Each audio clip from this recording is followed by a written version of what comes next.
Good day mga kaayos! Ako nga pala ang inyong Kuya Nap na bumabati sa inyo ng isang mapagpalang araw. Kung bago lang kayo dito sa content ko, isang like, isang comment. Kung gusto nyo, i-share nyo.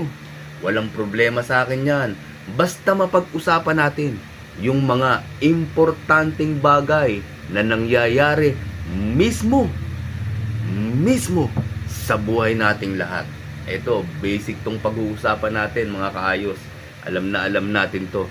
Alam nyo kasi mga kaayos, ang problema sa ibang tao, pag nagkakamali, masyado nilang ibinabaon pababa yung kanilang sarili. Takot na takot silang magkamali. Nakalimutan na yata nila na lahat ng tao, pinakamayamang tao, pinakamatalinong tao, lahat ng tao dumaraan talaga sa pagkakamali. Kung gusto nating perfectin yung isang bagay, kahit anong bagay, lahat ng bagay na dumarating sa buhay natin, kailangan nating dumaan sa pagkakamali. Practicein natin mga kaayos. Kasi dun sa pagkakamali na nagagawa natin, syempre, alam na natin na mali. Sa susunod, dun ka tatama.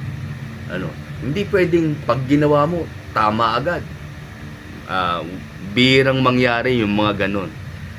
Tama talaga yung kasabihan ng mga matatanda.